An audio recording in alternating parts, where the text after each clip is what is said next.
So as an introduction, carbohydrates are actually the main source of energy in our body. നമ്മുടെ ശരീരത്തിൽ ഏറ്റവും കൂടുതൽ energy നമുക്ക് കിട്ടുന്നത് ഈ കാർബോഹൈഡ്രേറ്റ്സ് വഴിയാണ്. And as we all know, you can see carbohydrates in plants, you can see carbohydrates in animals. Okay? And in plants and animals, they have got a structural as well as a metabolic role. അതായത് പ്ലാന്റ്സിൻ്റെ ഒക്കെ ഒരു structure നമ്മൾ plus ടുവിനൊക്കെ പഠിച്ചിട്ടുണ്ട്. The cell wall of the plants it is made up of A substance known as cellulose. Okay, ഈ cellulose എന്ന് പറയുന്ന ആ plant cell wall ഉണ്ടാക്കിയിരിക്കുന്ന ആ സാധനം ഉണ്ടല്ലോ, that is actually A polymer of glucose. Okay, and the carbohydrate has got a structural role in animals also. Human skeleton, animal skeleton, so everything has got a baseline or a basic thing of carbohydrate. And it also has got a metabolic role. നമ്മുടെ ശരീരത്തിലെ metabolism നടക്കാനായിട്ട് carbohydrates ആവശ്യമാണ്. Okay, we can see how it helps in plants. Okay, so plant has got the carbohydrate, most common carbohydrate, which is glucose. How plants are producing these carbohydrates? They are producing the carbohydrates from carbon dioxide and water by a process known as photosynthesis. You know the term photosynthesis? That is, by means of sunlight, the carbon dioxide and water are joined together to form what is known as glucose. Plants, this glucose is used either in the form of starch, or it is stored in the form of starch, or it is in the form of cellulose. The storage form of carbohydrate in plants is actually in the form of starch, whereas in animals it is in the form of glycogen. Okay, in animals most of the carbohydrate is mainly from the plants. You are taking plant foods, അല്ലേ? നമ്മൾ പച്ചക്കറികളൊക്കെ കഴിക്കുമ്പോഴത്തേക്കും those plants has got carbohydrates, and from if you are taking those plant foods we will get these carbohydrates, and we are also getting carbohydrates from fat as well as protein. Okay, now we are moving on to the topic proper, going on to the definition of carbohydrates. How will you define a carbohydrate? So we can define carbohydrates as they are aldehyde or ketone derivatives of polyhydric alcohols or compounds which yield these derivatives on hydrolysis. Okay, this is actually a very simple definition. നമ്മൾ അതിനകത്ത് കുറേ പേരുകൾ പുതിയതായിട്ട് കാണുന്നുണ്ടെന്നേ ഉള്ളൂ. Okay, you can see in the example, I am going to explain each term. Okay, ഈ എക്സാമ്പിളിൽ കണ്ടോ, the alcohol given in the example is glycerol. Okay, what is the chemical formula for glycerol? It is CH2OH, CHOH, CH2OH. Okay, it has got 3 carbon atoms, it has got lot of hydroxyl group. Okay, so this glycerol is actually an example of polyhydric alcohol. It has got lot of hydroxyl group and it is an alcohol also, glycerol. Okay, that is the term. What is the meaning of the word polyhydric alcohols? Okay, now we are moving on to the definition of carbohydrates again. They are aldehyde or ketone derivatives of polyhydric alcohols. So in this example we have seen glycerol is a polyhydric alcohol. ഈ ഗ്ലിസറോളിൻ്റെ ആൽഡിഹൈഡോ ketone ഡെറിവേറ്റീവോ ആയിട്ടുള്ള ഒരു സാധനമാണ് carbohydrate, or compounds which yield these aldehyde or ketone derivatives on hydrolysis. അതും carbohydrate എന്ന് നമ്മൾ പറയും. Okay, so it doesn't mean that ഗ്ലിസറോളിൽ നിന്ന് മാത്രമേ കാർബോഹൈഡ്രേറ്റ് ഉണ്ടാവുള്ളൂ, അങ്ങനെയില്ല. ഏത് കുറേ ഹൈഡ്രോക്സിൽ ഗ്രൂപ്പുള്ള ഒരു ആൽക്കഹോളിൽ ആൽഡിഹൈഡോ കീറ്റോൺ ഡെറിവേറ്റീവോ വന്നു കഴിഞ്ഞാൽ that is A carbohydrate. Okay, so we are moving to the definition that they are aldehyde or ketone derivatives of polyhydric alcohols or compounds which yield these derivatives on hydrolysis. Okay, as an example നമുക്ക് കാണാം here the structure of glycerol. നമ്മൾ നേരത്തെ സ്ലൈഡിൽ നമ്മൾ കണ്ടില്ലേ, CH2OH, CHOH, CH2OH, അതാണ് glycerol. ഈ ഗ്ലിസറോളിനകത്ത് first carbon atom Okay, it has numbered from 1, 2, 3, above downwards, 1, 2, 3. First carbon atom CHO, aldehyde, CH2OH ആയിരുന്നു അത് മാറി ഒരു aldehyde group എന്ന് വെച്ചാൽ CHO വന്നു കഴിഞ്ഞാൽ that is actually an aldehyde derivative of glycerol and it is known as glyceraldehyde. Now, if the CH2OH of the first carbon atom is replaced, not CH2OH, I am sorry, if the CHOH of the second carbon atom of glycerol is replaced by C double bond or a keto group, and then it is known as the keto derivative of this polyhydric alcohol. The example is dihydroxyacetone. Okay, now going back to the definition, we can see carbohydrates are nothing but aldehyde or ketone derivatives of polyhydric alcohol. Okay, now the aldehyde derivative glyceraldehyde, the keto derivative dihydroxyacetone are actually the simple sugars. Okay, now carbohydrates, from the name itself we can see it has got lot of hydration, lot of water molecules are there. Okay, they are nothing but they are hydrates of carbon with a general formula. All carbohydrates has got a general formula of CnH2ON, where N is actually the number of carbon atoms. Okay, for example, glucose has got 6 carbon atoms. So what is the molecular formula of glucose? It will be C6H12O6. Okay. Now carbohydrates, or the short form is CHO, they are also known as saccharides, which is derived from the Greek word saccharon, meaning sugar. That is why നമ്മൾ എപ്പോഴും carbohydrates എന്ന് പറയുമ്പോൾ എപ്പോഴും നമ്മൾ sugar എന്നാണ് more commonly നമ്മൾ ഉപയോഗിക്കുന്നത്. Okay, so carbohydrates-ന്റെ വേറെ പേര് saccharides, they are also known as sugars, they are also known as hydrates of carbon, because they have got lot of shell of hydration or water of hydration and they are very soluble in water. Okay, so we have seen the definition. And then the definition, they are aldehyde or ketone derivatives of polyhydric alcohols or compound which yield these derivatives on hydrolysis. Okay, next we will be seeing about the functions of carbohydrates. നമ്മുടെ body, human body, how the carbohydrates are useful. Okay, they are actually the main source of energy, the most important function. They will provide us with lot of energy. Kore energy therunundu carbohydrates, especially the brain cells, the RBCs or the red blood cells. The red blood cells, they depend on carbohydrates, and the energy production from carbohydrate is actually 4 kilocalories or 4000 calories from 1 gram. Okay, 1 gram carbohydrate il ninnu namukku kittunnathu 4000 calories allengil 4 kilocalories aanu. Okay, the second important function, they are actually an important storage form of energy. Okay, the storage, നമ്മുടെ carbohydrates നമ്മുടെ ശരീരത്തിലെ ആവശ്യത്തിന് അത് ഉപയോഗിച്ചു കഴിഞ്ഞാൽ നമുക്കത് store ചെയ്യാൻ പറ്റും. Okay, in plants they are stored in the form of starch, whereas in animals they are stored in the form of glycogen. Okay, now excess carbohydrates in our body are stored as fat. The fourth important function, the carbohydrates has got a lot of carbon, lot of hydrogen, lot of oxygen. Okay, now this carbon of the carbohydrate can give rise to the synthesis or can produce other important compounds like amino acids, proteins, fat, etc. Next, continuing the functions of carbohydrates, they are important components of nucleic acids, coenzymes, etc. Nucleic acid, നിങ്ങൾ കേട്ടിട്ടുണ്ടോ എന്താണ് nucleic acid? നമ്മുടെ ബോഡിയിലുള്ള nucleic acids ഏതൊക്കെയാണ്?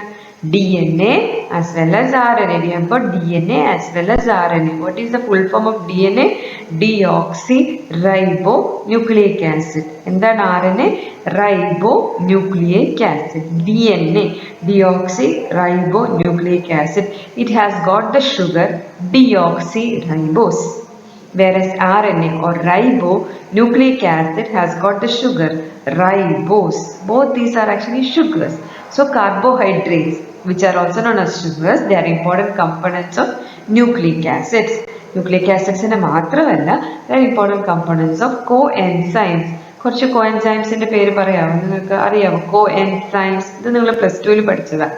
NAD, NADP. What is the full form of NAD? All are capital letters. Capital N, capital A, capital D.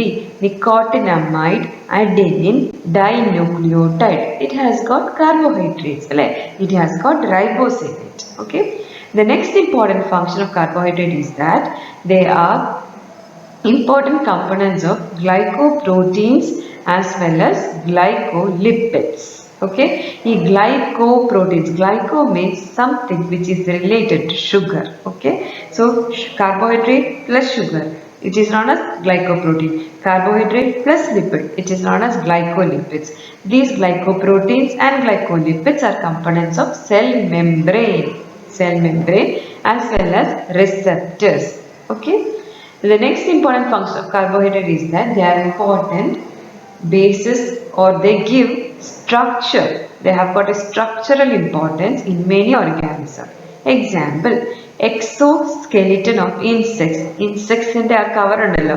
The skeleton of insects is made up of a carbohydrate. Okay, and the name of the carbohydrate is actually, it is a polysaccharide. We will be coming across the term polysaccharide, and the polysaccharide present in the exoskeleton of insect is actually chitin. CHITIN, chitin. Okay. Cellulose of plants is made up of, it is again a polysaccharide made up of glucose. Cell walls of microorganisms, it has got sugar or carbohydrate in it. Then in our body, the carbohydrate gives the structural bond mainly in the form of mucopolysaccharides. Mucopolysaccharide. Again, we will be dealing about the mucopolysaccharide in the future slides. Okay, the mucopolysaccharides are actually ground substance in higher organisms. So these are actually the main important functions of carbohydrates. We have seen the definition as well as functions of carbohydrates. Next, we will see about the classification of carbohydrates. How the carbohydrates are classified. Okay, they are classified into 4 groups depending upon the number of sugar units contained in the carbohydrate or present in the carbohydrate, or based on the number of sugar units liberated on hydrolysis. So when you are having a carbohydrate, based upon the number of sugar units in that carbohydrate and based upon the number of sugar units produced from the carbohydrate during hydrolysis, you can classify the carbohydrate as monosaccharides, disaccharides, oligosaccharides and polysaccharides. Okay, mono means one, so they will be having one sugar unit. Disaccharides means they will be having two sugar. Di means two sugar units. Oligosaccharides means they have got 3 to 10 sugar units, and polysaccharides are those carbohydrates which has got more than 10 sugar units. So this is the general classification of carbohydrates. We will be first seeing in detail about monosaccharides. So monosaccharide has got one sugar unit. They are also known as simple sugars because they cannot be hydrolyzed further into simpler units. Can you give one example for a monosaccharide? Examples? Yes, glucose. Okay, glucose is a monosaccharide. It cannot be split up into any more sugars. It is a simple carbohydrate or a simple sugar. Another example is fructose. It is again a simple sugar. Okay, glyceraldehyde, simple sugar. Dihydroxyacetone, it is also a simple sugar or a monosaccharide. Okay, now all monosaccharides or all sugars has got functional group. It can be either aldehyde group or keto group. But monosaccharide always will be having a free functional group. അതിന് functional group എപ്പോഴും free ആയിരിക്കും. കാരണം monosaccharides വെച്ചാൽ ഒറ്റ ഷുഗറേ ഉള്ളൂ. Okay, when there is more than one sugar, the sugars will be linked through the functional group. ആ functional group മിക്കവാറും free ആയിരിക്കില്ല, ചിലപ്പോൾ free ആയിരിക്കാം ഒരു ഷുഗറിൻ്റെ. Monosaccharides will be having always a free functional group, and the free functional group is also known as a carbonyl group. Okay. Now, if the functional group is a aldehyde group, then the monosaccharide is known as an aldose sugar, and if the functional group is a keto group, then the monosaccharide is known as a keto sugar. Okay, so those monosaccharide which possess aldehyde as a free functional group, they are known as aldoses, and those monosaccharide which has got a keto group as a functional group, they are known as ketoses. See, in this slide, you can see two monosaccharide. One is glucose and other one is fructose. Glucose has got 6 carbon atoms. You can see 1, 2, 3, 4, 5, 6. Now, the numbering of the carbon atoms of glucose or any sugars is always done in such a way that numbering will be starting from the carbon atom which possess the functional group. You should start numbering from the side which is having the functional group. So this is C1, C2. The aldehyde group is possessing the carbon 1. Carbon 1 is having the aldehyde group. Carbon 2, carbon 3, carbon 4, carbon 5 and carbon 6. So glucose is having an aldehyde group as a free functional group. So it is known as an aldose sugar. Whereas in this picture you can see fructose. Fructose is also a monosaccharide. It is also a simple sugar. It has got a free functional group and the functional group is keto group here. Here the numbering is always done from the side which is having the functional group. Okay, this is carbon 1. CH2OH is having the carbon 1. This is carbon 2. The keto group possesses the carbon 2, C3, C4, C5 and C6. Both are actually possessing 6 carbon atom, but the functional group is different. One is having aldehyde group, so glucose is an aldose sugar, whereas fructose is having the keto group, so fructose is a ketose sugar. Okay. Now the monosaccharides can further be classified based on the number of carbon atoms present in it. Okay. If the monosaccharide is having 3 carbon atoms, then it is known as a triose. 4 carbon, then it is known as tetrose. 5 carbon, it is known as pentose. 6 carbon, it is known as hexose. And 7 carbon atom, it is known as heptose. Okay. Now the 3 carbon monosaccharide can be either aldose sugar or a ketose sugar. If it is an aldose sugar, give examples for aldose sugar. Glyceraldehyde. Ketose sugar, 3 carbon keto triose is dihydroxyacetone. Okay, so monosaccharides can be classified based upon the number of carbon atoms as trioses, tetroses, pentoses, hexoses and heptoses. And also they can be classified based upon the presence of aldehyde or keto group as aldoses and ketoses. So in this table you can see few examples of these sugars. Okay, aldotriose is glyceraldehyde, whereas ketotriose is dihydroxyacetone. Tetrose sugar, the 4 carbon aldose sugar is erythrose and ketose sugar is erythritose. 5 carbon pentose sugar is ribose, ketose sugar is ribulose. 6 carbon sugar is glucose and 6 carbon ketose sugar is actually fructose. In this slide you can see the 7 carbon heptoses. 7 carbon aldose sugar is glucoheptose and the 7 carbon ketose sugar is actually pseudoheptulose. Okay. Next slide we can see about disaccharides. What are disaccharides? Sugars which yield 2 sugar units on hydrolysis are known as disaccharides. The monosaccharide units may be the same or may be different. In disaccharides, the monosaccharide units can be same or different. Di means they have got 2 sugar units. The 2 sugar units can be same or they are different. Some examples of disaccharides are sucrose, lactose, maltose, etc. Now, sucrose has got 2 monosaccharides, glucose and fructose. Lactose has got 2 monosaccharides, glucose and galactose. Maltose has got 2 monosaccharides. It has got 2 molecules of glucose. So in the last slide we have seen some examples of disaccharides. Okay. So in this slide we will be seeing about the classification of disaccharides. How you can classify the disaccharides.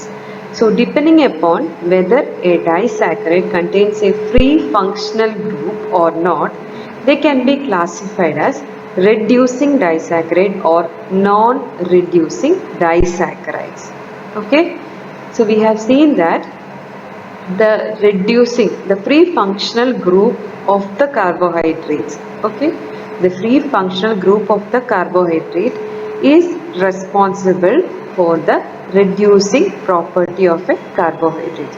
അതായത് ഒരു carbohydrate reducing ആണോ അല്ലയോ എന്ന് അറിയുന്നത് whether it has got എന്നൊരു free ആയിട്ട് functional group ഉണ്ടോ ഇല്ലയോ എന്ന് അനുസരിച്ചിരിക്കും. ഓക്കെ, ഇപ്പോൾ ഡൈസാക്രൈഡിൻ്റെ ഫങ്ഷണൽ ഗ്രൂപ്പ് ചിലപ്പോൾ ഡൈസാക്രൈഡ് ഫോം ചെയ്യുമ്പോഴത്തേക്കും ഈ ഫങ്ഷണൽ ഗ്രൂപ്പ് ആ ബോണ്ട് ഫോം ചെയ്യാൻ ഉപയോഗിക്കുന്നുണ്ടെങ്കിൽ the functional group will not be free, then that disaccharide will be a non-reducing disaccharide. ഇനി അതല്ല ഫ്രീ ആയിട്ട് ഫങ്ഷണൽ ഗ്രൂപ്പ് ഉണ്ട്, ഈ ബോണ്ട് ഫോം ചെയ്യുമ്പോഴത്തേക്കും രണ്ട് ഷുഗർ തമ്മിൽ ലിങ്ക് ചെയ്യുമ്പോഴത്തേക്കും ഈ ബോണ്ട് ഫോം ചെയ്യുമ്പോഴത്തേക്കും if they are not using up the functional group for bond formation, then it is known as a reducing disaccharide. That means those disaccharides will be having free functional group. Okay, some examples of reducing disaccharides are lactose, maltose, isomaltose. Some examples of non-reducing disaccharides are sucrose, trehalose. Okay, in this diagram you can see the structure of lactose. Lactose has got galactose as well as glucose. Lactose is actually a reducing disaccharide because it has got a free functional group. Okay, in the structure of glucose, നമ്മൾ നേരത്തെ ഗ്ലൂക്കോസിന്റെ structure കണ്ടപ്പോൾ നമ്മൾ കണ്ടായിരുന്നു the functional group is at carbon 1. Okay, it is at carbon 1. Now all aldose sugars, that is ഏതൊക്കെ sugars ആണോ which has got aldehyde group as the functional group will be having the functional group at carbon 1. Okay, galactose is an example of an aldose sugar, so it will be also having the functional group at carbon 1. During formation of lactose, which involves the formation of linking between galactose and glucose. Okay, galactose and glucose തമ്മിൽ ചേരുമ്പോഴത്തേക്കും the linkage is between the first carbon atom of galactose and the fourth carbon of glucose. 1 ഉം 4 ആണ്. ഞാൻ നേരത്തെ പറഞ്ഞു ഗ്ലൂക്കോസിന്റെ first കാർബണിലാണ് functional group ഇരിക്കുന്നത്. So glucose has got a free functional group, so it is actually reducing disaccharide. Okay, now what are oligosaccharides? Sugars on hydrolysis which yield 3 to 10 sugar units are known as oligosaccharides. Monosaccharide has got 1 sugar unit. Disaccharide has got 2 sugar unit. Oligosaccharide ആണെങ്കിൽ 3 to 10 sugar units ഉണ്ടാവും. Okay, now what is the function of these oligosaccharides in our body? ഈ oligosaccharides ആണ് ഗ്ലൈക്കോപ്രോട്ടീൻസിൻ്റെയും പ്രോട്ടിയോഗ്ലൈക്കാൻസിൻ്റെയും, ഗ്ലൈക്കോപ്രോട്ടീനും പ്രോട്ടിയോഗ്ലൈക്കാനും രണ്ടിലും കാർബോഹൈഡ്രേറ്റ്സും ഉണ്ട്, പ്രോട്ടീനും ഉണ്ട്. പക്ഷെ രണ്ടും അതിൻ്റെ പ്രൊപ്പോർഷൻ വ്യത്യാസമുണ്ട്. ഒന്നിൽ കാർബോഹൈഡ്രേറ്റ് കൂടുതലും മറ്റേതിൽ പ്രോട്ടീൻ കൂടുതലുമാണ്. Okay, now both these glycoproteins and proteoglycan has got carbohydrate in it, and the carbohydrate part of this glycoproteins and proteoglycans are contributed by oligosaccharides. Okay, for example of oligosaccharide നമുക്ക് നോട്ടിൽ വേണം എഴുതാം. Example is raffinose, RAFFINOSE. Raffinose is an example of an oligosaccharide. Next, about polysaccharides. Now by definition, what are polysaccharides? Polysaccharide has got more than 10 sugar units on hydrolysis, or which has got 10 sugar units. ഈ പോളിസാക്കറൈഡ്സിൻ്റെ വേറൊരു പേരാണ് glycans. Okay, glycans. So polysaccharides are also known as glycans. How will you classify the polysaccharides? They can be classified as homopolysaccharides and heteropolysaccharides. Homo means ഒരേപോലത്തെ, hetero means different. So homopolysaccharides the individual sugar units same ആയിരിക്കും. Heteropolysaccharides the individual sugar units will be different. Okay, homopolysaccharides are also known as homoglycans. Heteropolysaccharides are also known as heteroglycans. Okay, in this slide we will be seeing some examples of mucopolysaccharides or glycosaminoglycans. ഈ ഗ്ലൈക്കോസാമിനോഗ്ലൈക്കൻസിനെ നമ്മൾ sulphated എന്നും, sulphate group ഉണ്ടോ അല്ലെങ്കിൽ non sulphated എന്നും, sulphate group ഇല്ലാത്തത് എന്ന് നമുക്ക് തന്നെ ക്ലാസിഫൈ ചെയ്യാം. ഓക്കെ, നോൺ സൾഫേറ്റഡ് ആയിട്ടുള്ള ഗ്ലൈക്കോസാമിനോഗ്ലൈക്കൻസ് ആണ്, ഒരു എക്സാമ്പിളാണ് hyaluronic acid. Hyaluronic acid. Sulphated ഗ്ലൈക്കോസാമിനോഗ്ലൈക്കൻസ് ആണ് chondroitin sulfate, keratan sulfate, dermatan sulfate, heparin and heparan sulfate. So these are some examples of glycosaminoglycans. ഇതിൻ്റെ എല്ലാത്തിൻ്റെയും പേര് നിങ്ങൾ പഠിച്ചിരിക്കണം. You need not study the functions. Okay, you should be knowing the spelling thoroughly. The keratan, dermatan, heparan, like that. Okay. In this picture, you can see the structure of some important polysaccharides. In this diagram, you can see the picture of starch. Starch in the you can see amylose as well as amylopectin. The starch in the homopolysaccharide has got amylose and amylopectin. Glycogen, it is a homopolysaccharide of glucose. It is highly branched when compared to starch. Cellulose, it is again a homopolysaccharide made from glucose. So that is all about the classification and definition of carbohydrates. How carbohydrates can be classified? They are classified based upon the number of sugar units as mono, di, oligo and polysaccharides, and we have seen the examples of each type of carbohydrates. Okay. Next we will be studying about a test related to the carbohydrate. The name of the test is Benedict's test. Okay, Benedict's test. Now this test is the test which is used for assessing whether a sugar is reducing or not.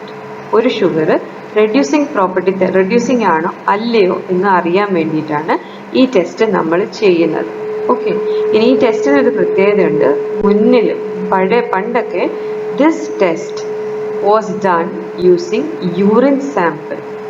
Okay, to diagnose a disease known as diabetes mellitus. Sugar ഉണ്ടോ ഇല്ലയോ എന്ന് അറിയാനായിട്ട് പണ്ട് ആശുപത്രികളിലൊക്കെ bed സൈഡിൽ നമ്മൾ ചെയ്തുകൊണ്ടിരുന്ന ടെസ്റ്റാണ് Benedict's test. Okay, you require urine sample and Benedict's reagent and one spirit lamp to do the test. Okay, it was such an easy test. How will you do the Benedict's test? Okay, now the procedure is you have to take 5 ml of Benedict's reagent in a test tube. Then you have to add 8 drops of sugar solution in it. Mix well and boil directly for 2 minutes.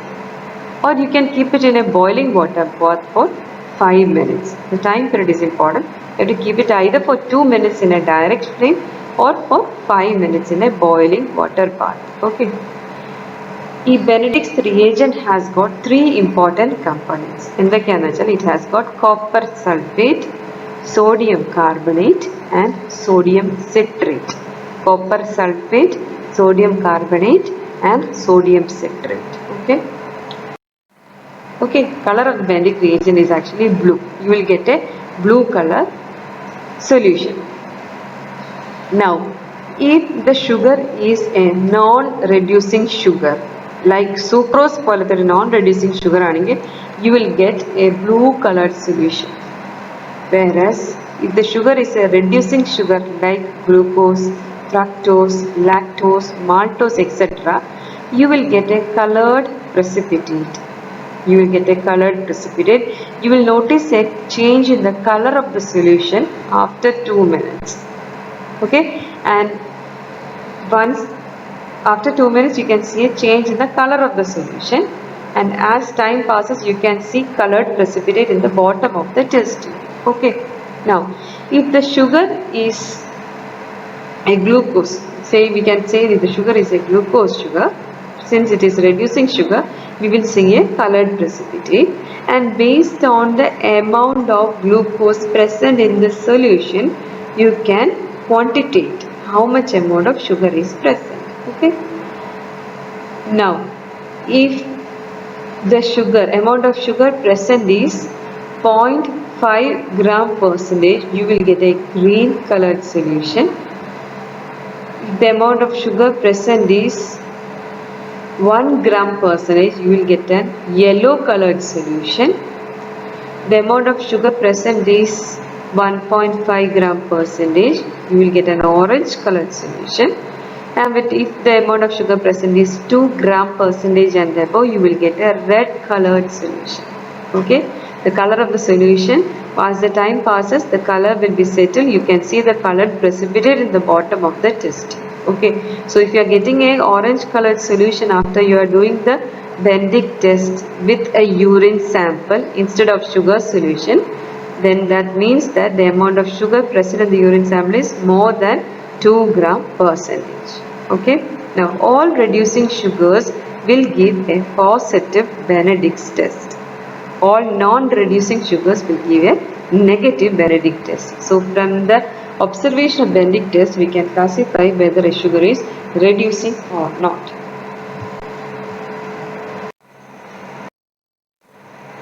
So next we will be seeing about the metabolic pathways related to carbohydrates. As I have already told, glucose is the most important carbohydrate. So we will be studying the metabolism of glucose, mainly glucose. Okay. Now the first metabolic pathway when glucose is considered is actually what is known as glycolysis. Glycolysis. Okay. So from the word itself, it means that lysis, there is lysis. Lysis means splitting. Glyco means the sugar is splitting, and this glucose is splitted into two important components during this metabolic pathway. Now going to the definition, which is important for you, glucose is converted to pyruvate in aerobic conditions and to lactate in anaerobic conditions, along with the production of small amount of energy. So glycolysis is a pathway which involves splitting of glucose in aerobic condition as well as anaerobic condition. Aerobic means in the presence of oxygen, anaerobic means in the absence of oxygen. So during this pathway the glucose splitting occurs to form what is known as pyruvate and lactate in pyruvate in aerobic conditions and lactate in anaerobic conditions. And it also provides energy, and energy is produced in the form of ATP. Okay. So this pathway is a pathway which can occur in all cells of the body. It can work in both aerobic as well as anaerobic condition. Okay. The subcellular site inside the cell, in the cytoplasm, the glycolysis pathway is taking place. So subcellular site of glycolysis is the cytoplasm. Now the glycolysis involves a series of enzyme catalyzed reactions. Total 10 steps are involved in glycolysis. You need not study the steps of the glycolysis, but you should know the different phases of glycolysis, the regulatory enzymes involved in glycolysis. Okay, so there are mainly 3 phases in glycolysis. Glycolysis involves a preparatory phase, a splitting phase, and an energy generation phase. The preparatory phase is also known as the energy investment phase, where ATP is used for glycolysis. In splitting phase, a molecule is splitted upon into 2 components, and in energy generation phase, ATP is generated. Okay. So glycolysis involves a series of, or glycolysis has got a series of enzyme catalyzed reactions. It involves mainly 10 steps, has got 3 phases: preparatory phase or energy investment phase, splitting phase, and energy generation phase. So in this slide you can see the pathway of glycolysis. Okay. The first step, the glucose is acted upon by an enzyme to form glucose 6-phosphate. Glucose is acted upon by the enzyme glucokinase or hexokinase to form glucose 6-phosphate. One molecule of ATP is utilized for the reaction, and the reaction requires magnesium as a cofactor. The next step, glucose 6-phosphate is isomerized to fructose 6-phosphate by then isomerase enzyme, glucose 6-phosphate isomerase enzyme. In the third step, fructose 6-phosphate is phosphorylated further to another molecule known as fructose 1,6-bisphosphate, catalyzed by the reaction phosphofructokinase. Again, one molecule of ATP is utilized. ATP is converted into ADP in this reaction. Again, this reaction requires magnesium ions as the cofactor. So we have seen 3 steps of glycolysis: step 1, step 2 and step 3. Step 1 catalyzed by hexokinase, step 2 catalyzed by isomerase, and step 3 catalyzed by phosphofructokinase. Okay. These 3 reactions are included under the energy investment phase of glycolysis, where ATP is invested for glycolytic pathway. Energy currency of the cell is ATP. Okay, so ATP has been utilized in 2 reactions in this energy investment phase. Next phase of glycolysis is actually the splitting phase of glycolysis. Now before going on to that, step 1 and step 3 are irreversible reactions. അതായത് glucose 6-ഫോസ്ഫേറ്റ് ഈ hexokinase എന്ന് പറയുന്ന same enzyme വഴിച്ച് നമുക്ക് glucose ആക്കാൻ പറ്റത്തില്ല. അതുപോലെ fructose 1,6-ബിസ്ഫോസ്ഫേറ്റ് എന്ന് പറഞ്ഞ പ്രൊഡക്റ്റിനെ ഫ്രക്ടോസ് 6-ഫോസ്ഫേറ്റ് ആക്കാൻ U cannot utilize the same enzyme. So it is an irreversible reaction. Okay. Now the second phase of glycolysis is actually the splitting phase of glycolysis. Okay, here fructose 1,6-bisphosphate is splitted into 2 3-carbon compounds by an splitting enzyme. The name of the enzyme is aldolase enzyme, ALDOLASE, aldolase enzyme. So 2 molecules of 3-carbon compounds are formed. One 3-carbon compound is glyceraldehyde 3-phosphate and other one is dihydroxyacetone phosphate. Okay. Now both these are actually isomers. So the dihydroxyacetone phosphate can be further converted back to glyceraldehyde 3-phosphate by an isomerase enzyme. So from one molecule of glucose you will actually get 2 molecules of glyceraldehyde 3-phosphate. Okay. Now this step is known as the splitting phase of glycolysis. The 6-carbon glucose is splitted up initially into 2 3-carbon compounds and one of the compound is isomerized to glyceraldehyde 3-phosphate. Okay. Now we are moving on to the next phase of glycolysis, which is actually the energy generation phase, where ATP is generated, ATP is produced. Okay. Now in the first step of energy generation phase, glyceraldehyde 3-phosphate is converted to 1,3-bisphosphoglycerate by the enzyme glyceraldehyde 3-phosphate dehydrogenase. This is again a reversible reaction. The same enzyme can be used for converting back 1,3-bisphosphoglyceraldehyde to glyceraldehyde 3-phosphate. Here one molecule of NAD is utilized. NAD is converted to NADH plus H plus. Okay. Now in the next slide we will see the further steps from 1,3-bisphosphoglycerate. In this reaction 1,3-bisphosphoglycerate is converted to 3-phosphoglycerate, catalyzed by the enzyme phosphoglycerate kinase. Here you can see it is a reversible reaction where one molecule of ATP is produced. So it is the first step of energy generation phase. Okay. The 1,3-bisphosphoglycerate compound, which is the substrate of the reaction, is actually high energy compound. It has got lot of energy in it. It can transfer the energy to ADP to form what is known as ATP. The next step of energy generation phase is 3-phosphoglycerate is converted into 2-phosphoglycerate. It is by a mutase enzyme. The name of the enzyme is phosphoglyceromutase.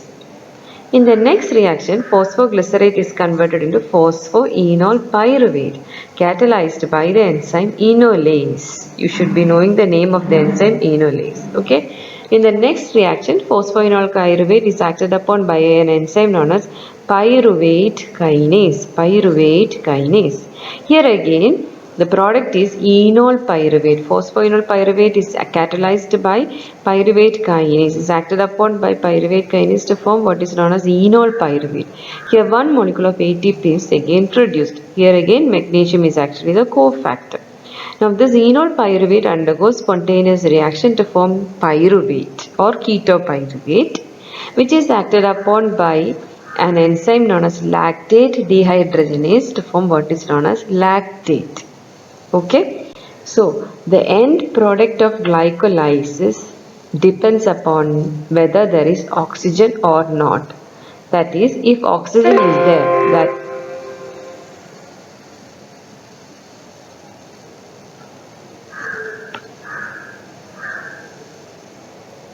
now if oxygen is there, that is an aerobic conditions, the end product is always pyruvate. The end product of glycolysis is always pyruvate in aerobic condition, whereas it will be lactate in anaerobic conditions. Clear?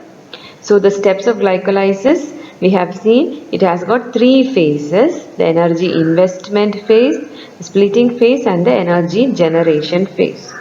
All of the reactions of glycolysis is actually reversible except three reactions. And the phosphofructokinase are actually the three enzymes which are catalyzing the irreversible steps in glycolysis. The irreversible steps in glycolysis involves three enzymes: hexokinase, phosphofructokinase, and pyruvate kinase.